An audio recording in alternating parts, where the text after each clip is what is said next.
Once again. Dunia inafunguka, tunakutana na ombaomba. Na uwezi kuamini kwamba alimvaa huyu dada. Jamani wakaka niachie. Jamani ombaomba vipi? Maya Collins, ni wewe. Kumbe wanafahamiana bana. Uwezi kuamini kwamba mshikaji akawa anamkumbatia. Jamani Maya, ni wewe. Nini ambacho kimekukuta Collins? Kwa nini upo kwenye Rio? Umekuwa mzuri Maya. Hapana, kwa nini upo kwenye Rio? Maisha tu Maya. Maisha kivipi? Ndio ufikie hatua hiyo wakati wewe familia yenu ni matajiri? Maisha Maya. Kuna kitu kikubwa sana kimenikuta kwenye maisha yangu na ndio maana nimekuwa hivi. Lakini wewe umekuwa mrembo kweli. Yes, lakini mimi sifurahi namna ambavyo umekuwa. Mshikaji akawa anamkumbatia kwa mara nyingine mtoto wa kike na akawa anambeba. Alifurahi vibaya mno. Ni nani huyo ambaye anamshika mchumba wangu? Anamkumbatia. Unaanzaje kumshika mke wangu? Maya, umeolewa? Hapana, ila nipo kwenye uchumba. Nani ambaye amekupa ruhusa ya kumgusa mchumba wangu ambaye sio muda mrefu naenda kumuoa? Ni nani? Huyu hapa ni ex wangu, anaitwa Collins. Ex? Mshikaji kabaki anashangaa. Yaani unakumbatiana na ex mwenyewe huyu ombaomba. Kichaa kabisa huyu. Hapana, ni maisha tu. Maisha kivipi? Hamna, alikuwa ni mtoto wa tajiri lakini tu ndo hivyo. Maisha yanabadilika. Basi mshikaji akaenda kumkumbatia mwamba. Shemeji, lakini huwezi kuamini kwamba mshikaji kuna simu alikuwa ameichomoa kwenye mfuko wa mshikaji. Niacha hapa. Wewe fala nini? Hata siku moja usije ukanigusa wala ukamgusa mchumba wangu. Ninakupa onyo. Na ukifanya hivyo nitakukili. Sisi matajiri tunauaga. Alafu mshikaji akamwambia nifate. Maya, kiukweli nimefurahi kukuona. Mshikaji akageuka. We Maya, chapu, nifate. Nakuja. Basi Collins, tutaonana kwa wakati mwingine. Bidada akawa anajichenga pale. Mshikaji akaona shit, nini ambacho kimetokea hapa? Kwa tena huyu anaondoka, alafu nimepata bahati ya kukutana naye leo kama bahati. Alafu sina hata 100. Lakini mshikaji Collins alikuwa amemchomelea yule mwamba simu yake. Mwamba akawa anatabasamu pale. Kuna namna amefurahi kuweza kuonana na huyo bidada ambaye anaitwa Maya. Huko kwenye gari walikuwa kibishana. Mshikaji aliuasha moto usio poa. Anachomaindi ni kumbe bidada ni kitendo cha kwenda kukumbatiana na ex wake. Unakumbatianaje na ex wako? Kiukweli tuwezi kumwacha salama huyu hata kidogo. Muda si mrefu akasikia kioo kinagongwa. Mshikaji alikuwa akigonga, basi wakafungua kioo. Amedondosha simu hii hapa shemeji. Mshikaji akasema pumbavu nini wewe? Yaani umenichomolea simu alafu unakuja kusema nimedondosha, si ndio? Kumbe wewe ni kaizi, si ndio? Una plani gani? Hapana, ningekuwa nimekuchomolea nisingerudisha. Mshikaji kaichukua kaiangalia. Wow, unajikuta mtu wa michezo, si ndio? Simu yenyewe haijakleki kabisa hii. Lakini ndio hivyo, haikupasuka wakati imedondoka. Kwa hiyo nataka kumaanisha kwamba mimi nashindwa kujitambua, si ndio? Bidada akawa anamuomba mshikaji radhi kwa sababu mwanaume wake ni kwamba alikuwa ni mtu ambaye hana ustaarabu hata kidogo. Kaokotewa simu lakini bado anakuwa na mambo ya ajabu. Washalala. Mwamba hataki kuelewa. Ndipo ambapo mshikaji baada ya kuweza kuzama kwenye ndinga wakawa wanajichenga. Lakini mshikaji alikuwa akifikiria mambo mengi kweli. Kwani mshikaji kamjibu majibu ya ovyo. Na dudu letu linakwenda kwa jina la mchezo wa mapenzi hauhitaji asila.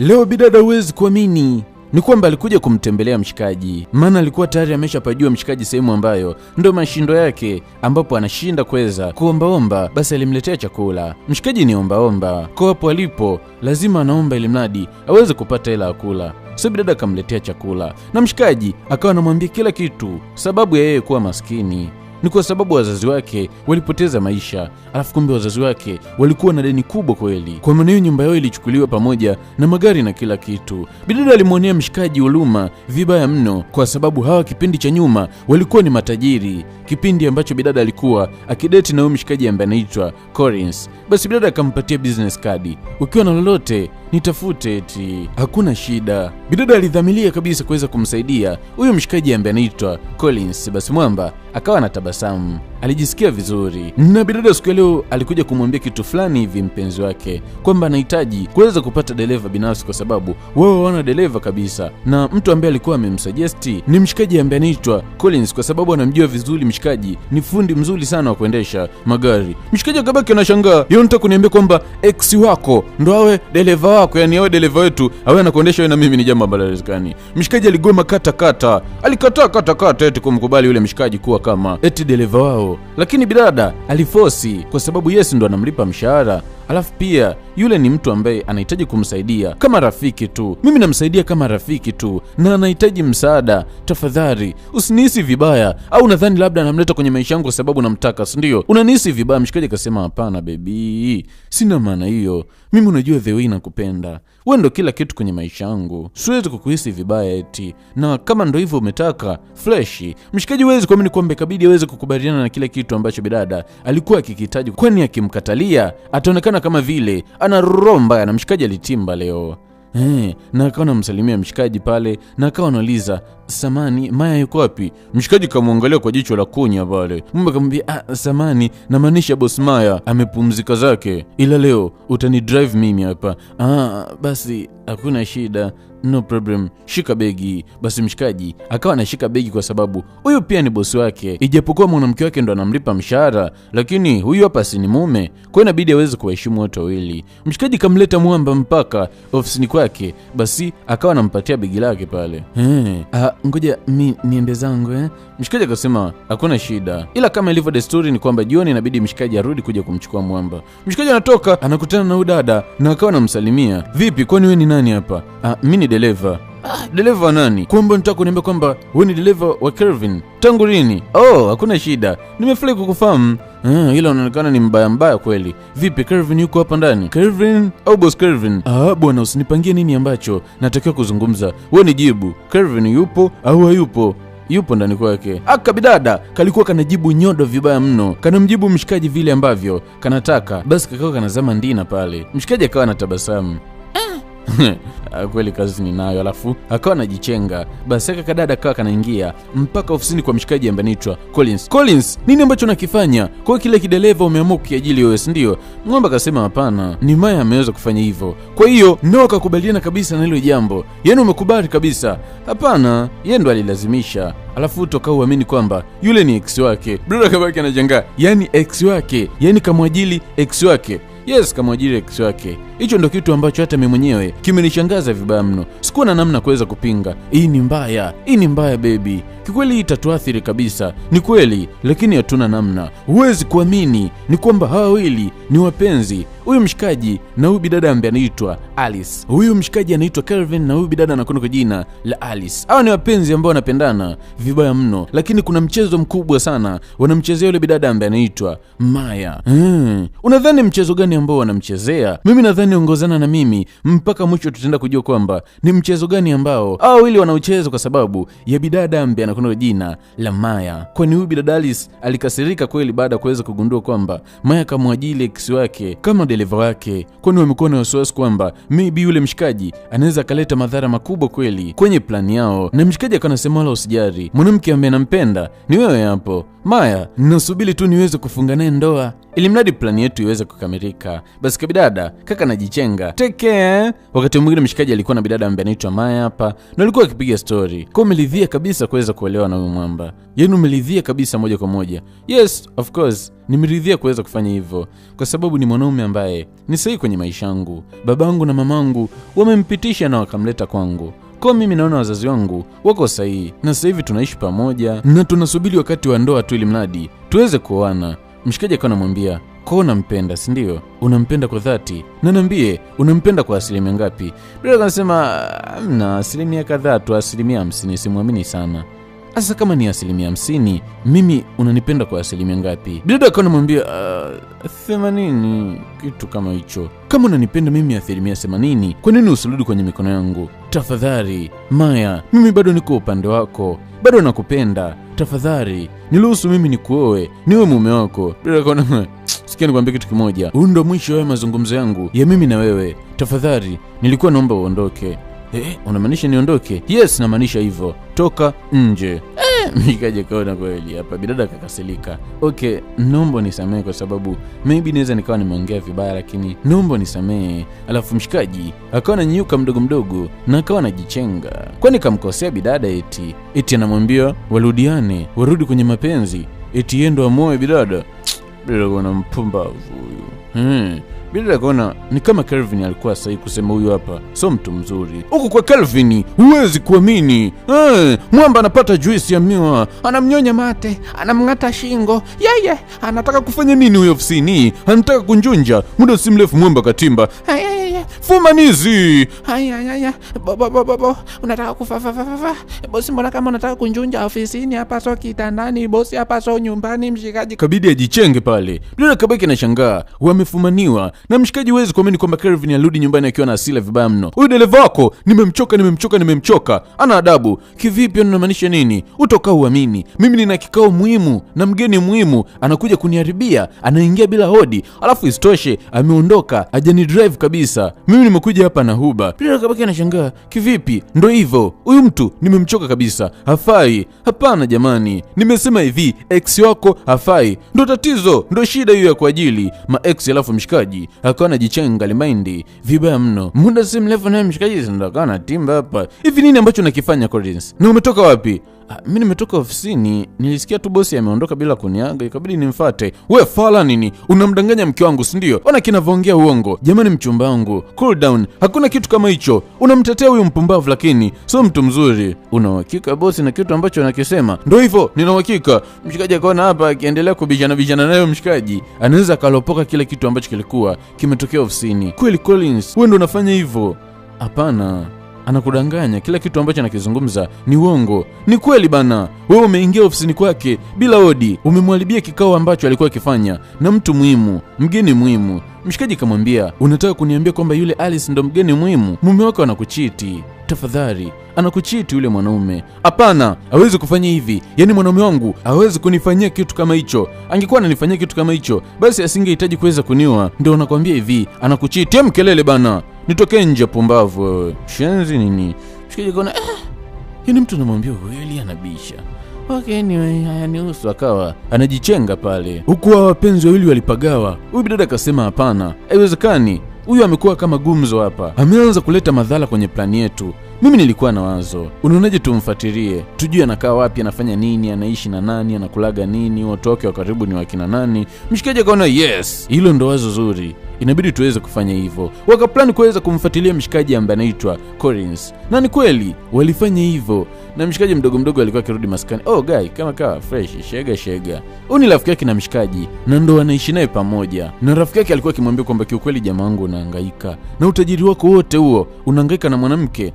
Achana naye bana, fanya mambo yako. Endelea na mambo yako kwa sababu unapoteza muda. No guy, ni mwanamke ambaye nampenda. Siwezi nikamwacha apotee. Ni lazima nishinde kwenye hii game. Okay guy, hakuna shida, ngoja mimi niingie nikachukua kitu fulani hivi hapo mbele. Na mshikaji akawa nazama ndina. Lakini kila kitu Alice alikuwa akishuhudia na alikuja kumwambia kila kitu mshikaji. Hii inawezekanaje? Unataka kuniambia kwamba maisha yake ni mazuri? Yes, anaishi maisha safi na anaishi na rafiki yake. So omba kabisa yule. Inawezekanaje? Ndio hivyo. Yaani ndio hivyo kabisa. Kiukweli mimi ninahisi kuna kitu ambacho anakificha yule mpumbavu. Kwa nini ajifanye na maisha magumu wakati anaishi kwenye nyumba apartment safi tu? Mashaka wameanza kumtilia mshikaji ambaye anaitwa Collins, kwani mwamba wamemshuhudia anaingia kwenye jumba la kifahari, nyumba kali. Wakati mwingine bidada alikuwa akipanda juu ofisini, mshikaji akawa anamuita, Alice, nina mazungumzo na wewe. Ni kwa nini ulikuwa unanifuatilia? Sijakuelewa. Nataka niambie uliniona au? Nakuuliza hivi, ni kwa nini ulikuwa unanifuatilia? Tafadhali, naomba ukae mbali na mimi. Niache na biashara zangu. Usinifuate wala usinifuatilie, kwa sababu ukiendelea kufanya hivyo utajiingiza kwenye kesi ambayo haikuhusu. Bila kunajiuliza kwa nini? Ndio nimeshakwambia hivi, kaa mbali na mimi. La sivyo utaniona mimi mbaya.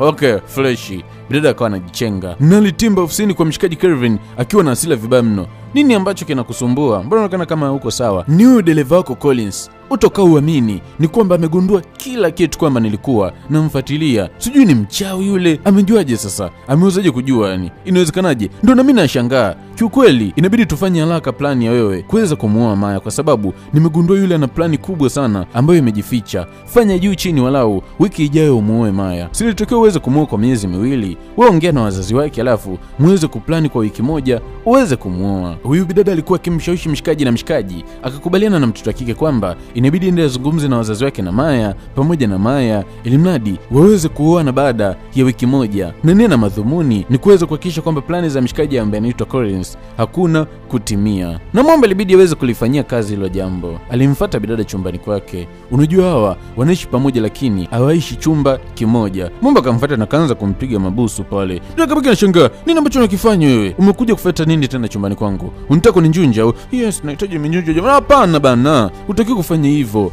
mpaka tufunge ndoa eti. Mshikaji akasema hapana, mimi kikweli nimechoka. Mimi ni mwanaume, mguu wa mtoto unadai bana. Naomba unipatie vitu. Lakini bidada akasema hapana, mpaka unioe, mpaka tufunge ndoa ndo tunaruhusiwa kuweza kufanya hivi. Mshikaji akawa anasema kikweli hapana, nimechoka kuvumilia. La sivyo basi hii ndoa tuweze kuifunga baada ya wiki moja, kwa sababu mimi nimechoka kuvumilia. Baada ya wiki moja tuweze kuoana. Mshikaji akawa ametoa wazo kwamba baada ya wiki moja weze kuoana. Bidada akasema mimi kikweli sina maamuzi, labda ukaongea na wazazi. Yes, baada ya wiki moja inabidi tuweze kufanya hivyo. Inabidi tuoane baada ya wiki moja kwa sababu mimi siwezi kuvumilia zaidi hapa. Natamani kupata mke. Bidada akasema okay, hakuna shida. Kaongea na wazazi, wakikubali fresh. Mwamba akasema poa, nitaenda kuongea na mama kesho. Mshikaji katumia mbinu ili mnadi aweze kumshawishi bidada kwamba waweze kuona baada ya wiki moja. Katumia mbinu ya minjunjo bana. Mshikaji ana akili. Na alikuja kuongea na mamake na Maya. Mamake na bidada ambaye anaitwa Maya, na kamwelekeza kila kitu, uhalisia mzima, kwamba kwa sasa hivi anahitaji mke na anahitaji wiki moja tu. Na Mother hawezi kuamini kwamba alikubaliana na hilo ombi, na alimuita mtoto wake na akamwambia kila kitu kwamba naye yuko radhi kuweza kufanya hivyo. Cha msingi tu ni kwamba ndoa iweze kufungwa. Kwa kuwa mama amesema, bidada japokuwa alibishabisha lakini ilibidi hawezi kukubaliana na hilo jambo. Na huku alikuwa akisherehekea kwa sababu hatimaye wamebakiza wiki moja tu mshikaji aweze kufunga ndoa, kwani wazazi kubaliana na hilo jambo. Ilikuwa ni furaha kubwa vibaya mno kwa sababu plani yao sasa inaenda kutimia. Kabidadalis ndo kalikuwa na furaha vibaya mno. Huzuni kwa mshikaji. Kwani miamba wamemwalibia kila kitu.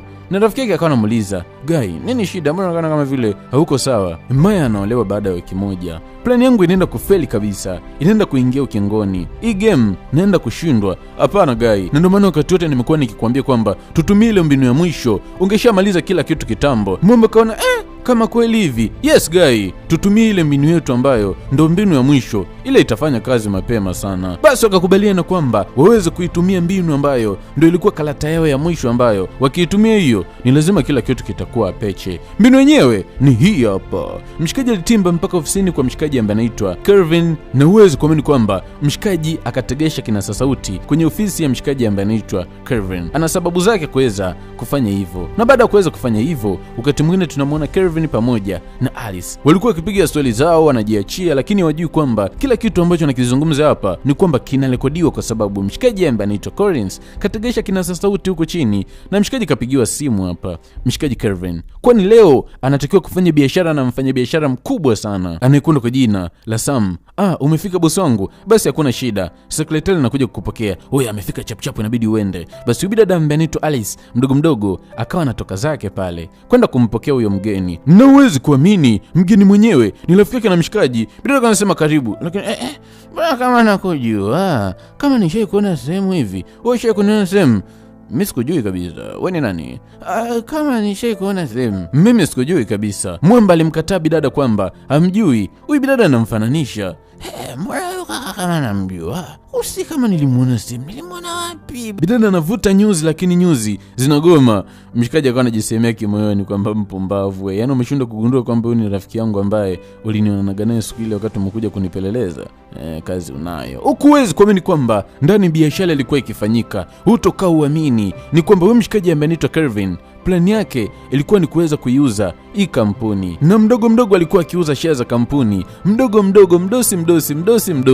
Na leo kuna baadhi ya share alikuwa akiziuza kwa hiyo mshikaji ambaye anaitwa Kelvin. Na maana Kelvin kuja hapa ni kwa sababu ya kuweza kukusanya ushahidi. Basi aliweza kulipa pale kutumia benki ya mshikaji ambaye anaitwa Kelvin hapa. Nadhani nimeshalipa zaidi ya bilioni 1. Mshikaji kuangalia akasema wow.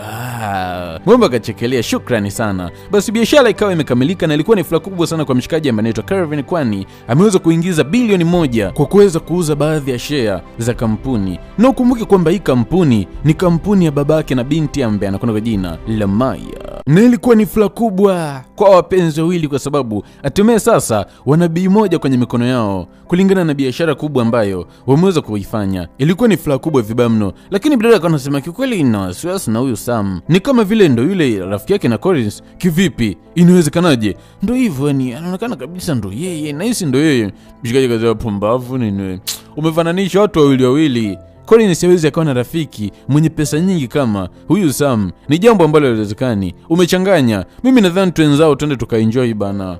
Usianze kuleta fikra za ajabu. Mdogo mdogo huwezi kuamini kwamba wakawa wanajichenga pale. Na hii ndo time ambayo mshikaji aliitumia kuja kuchukua kile kinasa sauti ambacho alikuwa amekitega kwenye meza ya mshikaji ambaye anaitwa Kelvin. Na baada ya kuweza kufanya hivyo, mshikaji ikabidi aanze kuchunguza mikataba ambayo waliifanya kati ya Kelvin pamoja na yule mshikaji ambaye anakuwa jina la Sam. Ama kirefu unaweza kumuita Samueli. Mshikaji alipiga picha mikataba yote. Hii ni namna ya kuweza kupata ushahidi ili mradi aweze kumtia hatiani mshikaji ambaye anaitwa Kelvin. Hawezi kukubali bana mwanamke ambaye anampenda aingie kwenye wakati mgumu ambaye ni yule bidada ambaye anaitwa Maya, kwani mshikaji anampenda vibaya mno. Na mwamba alitimba mpaka maskani. Leo amekuja na ushindi bana. Walikuwa wakifurahia kwa sababu kila mtu ameicheza karata yake kwa uzuri. Alafu Samu alicheza vibaya, kama vile nilibosi yani. Kama vile nilimtu ambaye kweli limekuja kwa sababu ya kuweza kununua share, kumbe lilikuwa limetumwa kwa sababu ya kufanya upelelezi. Huko upande wa pili tunamwona bidada ambaye anaitwa Maya, nilikuwa amekula zake utulivu hapa. Na muda si mrefu mshikaji akawa anatimba.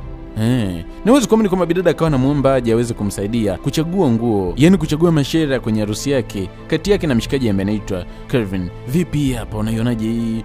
Na vipi mshikaji akawa anamsaidia? Si ni bosi wake, akawa anamsaidia kuweza kuchagua mashela ya harusi. Lakini mshikaji akawa anamuuliza, hivi lini ndo unaenda kuolewa na wewe mwanaume? Yani kabisa, yani unaniacha mimi kabisa, unaenda kuolewa naye? Yani kwa maana mimi na wewe ndo tunasambalatika milele kabisa kwa design kama hii? Bidada akasema tafadhali, naomba uniache. Usinikumbushe vitu vilivyopita. Alafu umesahau ulichonifanyia.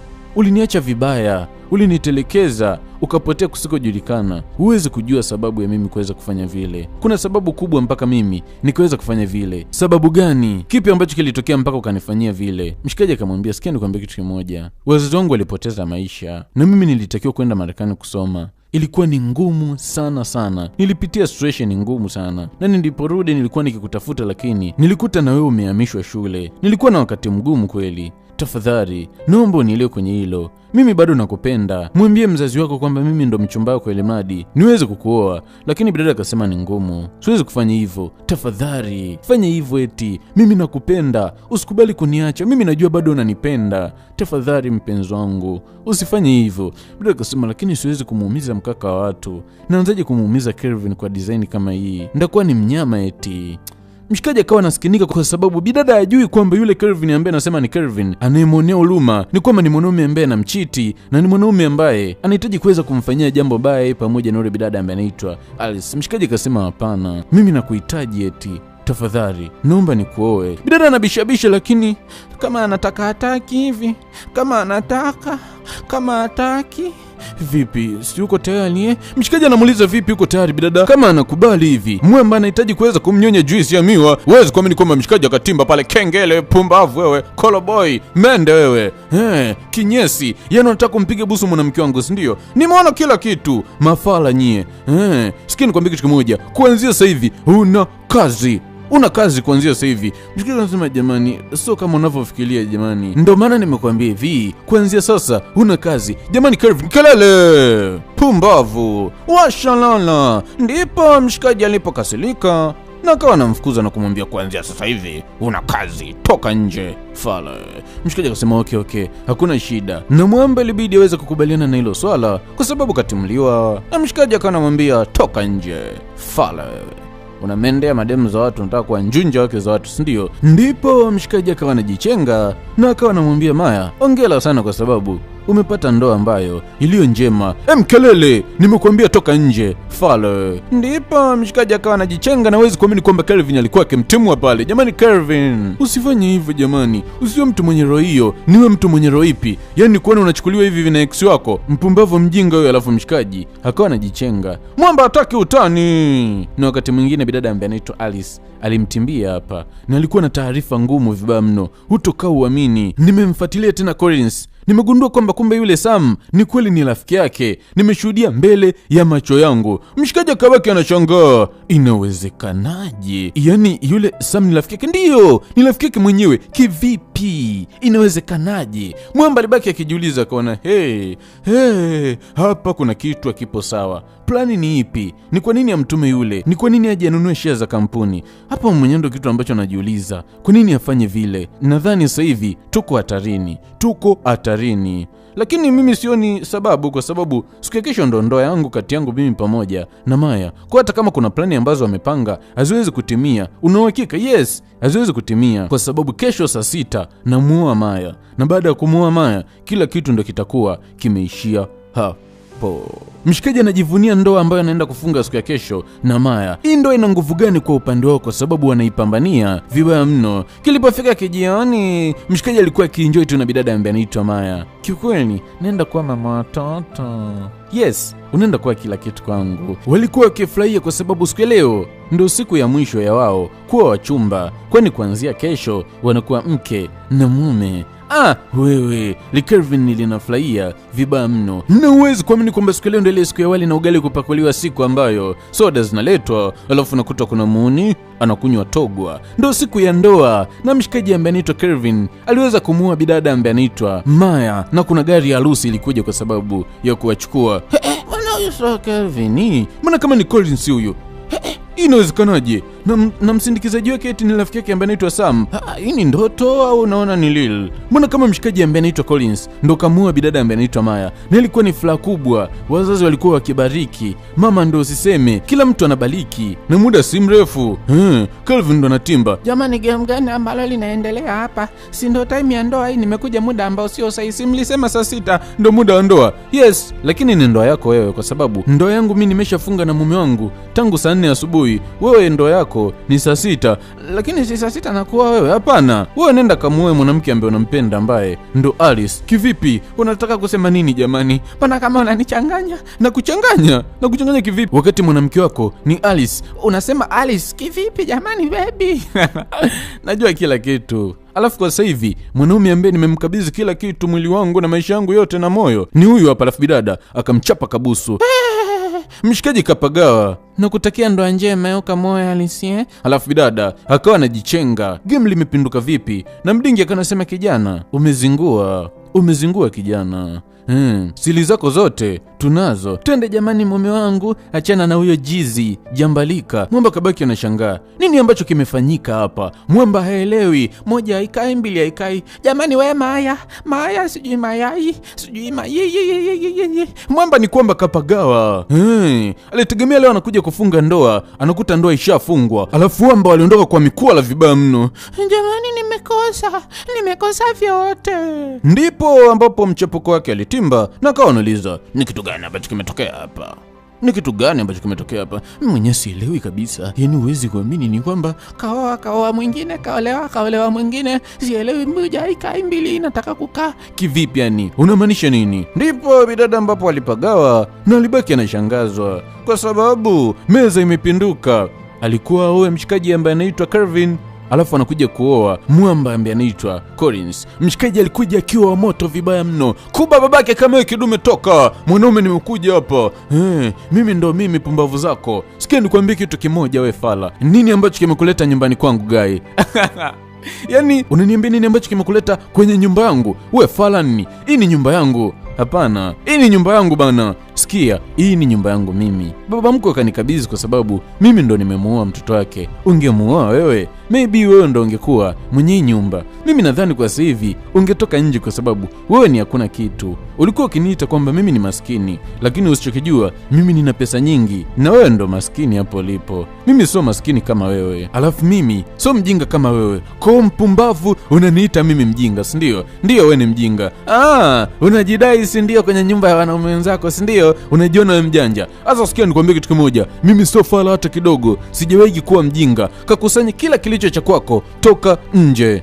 Una mamlaka hayo fala wewe. Una mamlaka kuweza kuniambia chochote na usichokijua. Mimi nimeanza kukufuatilia tangu kitambo. Sijaanza leo. Mshikaji ndo akaanza kutoa story. Kuna siku moja Mwamba alikuwa akilewa hapa, akaona kapo ya watu wawili ambao wanapendana vibaya mno. Na alikuwa ni Kelvin pamoja na Alice. Mshikaji aliwapenda vibaya mno kwa sababu wao wapenzi walikuwa wakipendana vibaya mno. Aliwapenda bure. Lakini cha ajabu, kuna siku anatembea njiani, anamuona mchumba wake wa zamani ambaye anaitwa Maya. Alafu cha kushangaza zaidi, anamuona akiwa na mwanaume ambaye alimuona usiku wa jana tu alikuwa na mwanamke mwingine. Mshikaji kabaki anashangaa, Maya mbona kama yuko na huyu mwanaume ambaye alikuwa na mwanamke mwingine jana? Nini ambacho kinaendelea?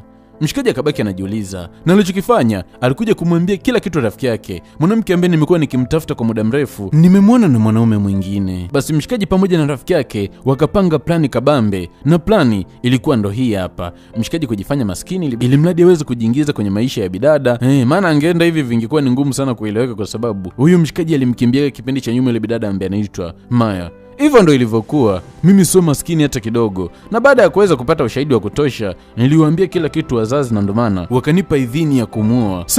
Safi, na kupigia makofi fala wewe. Si ndo kitu ambacho walikuwa nakitaka? Ndio, nimeshinda kwenye mchezo. Na umshukuru Mungu sana baba mkwe wangu, ni mtu mzuri. La sivyo, ungeozea magereza. Pumbavu, tapeli, mshenzi, pididi, pidudu, shenzi mkubwa. Koga unanitukana, si ndio? Vita vyangu mimi na wewe havijaisha. Umeniharibia mchezo wangu. Hivi vita havijaisha. Ni lazima likukute tukio chafu. Hapana, vita vimeisha. Bidada aliingilia kati pale. Ndipo bidada alipoingilia kati na mshikaji akaanza kuomba radhi. Tafadhali bibi, naomba unisamee. Sisamei mtu, wewe ni shetani. Naomba uondoke. Jamani baby, naomba unisamee. Hapana. Unahitaji nibadilishe mawazo, si ndio? Niite askari polisi waje wakushughulikia hapa uishie jela. Hapana.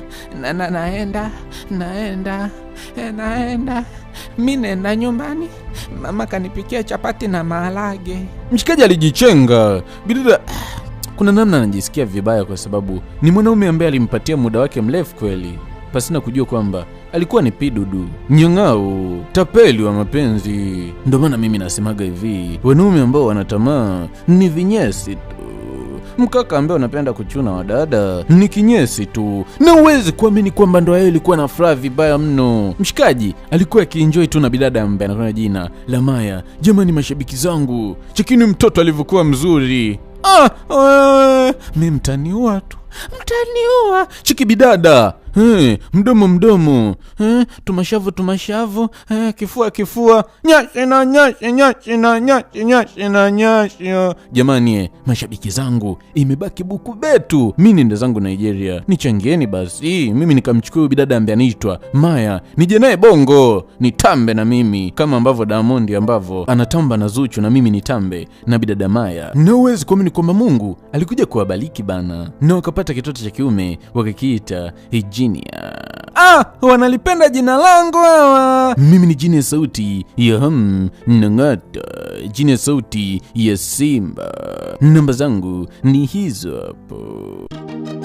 Kuna watu wengi wamekuwa wakiniuliza kwamba Genius, hivi yule msanii wako kamba The Don hajatoa wimbo mpya? Habari ni kwamba ametoa wimbo mpya, na kwa sasa hivi huwezi kuamini kwamba ametoa na Chino Wanaman. Cha msingi tu ingia YouTube pale upande wa kusearch, kasearch andika kamba The Don na Chino Wanaman. Utaiona ngoma kama ambavyo inaonekana kwenye screen yako hapo. Utakachofanya, utaibofya na kwenda kusikiliza mwanzo mpaka mwisho. Baada ya kufanya hivyo, usisahau kuweza kudondosha comment yako na kuweza kuniambia kwamba Genius, nimeijua hii nyimbo kupitia wewe. Jamani, mumsupport msanii wangu. Huyo ni msanii wangu, mimi ni meneja wake. Msupportini jamani kama ambavyo mnanisupporti mimi, Genius.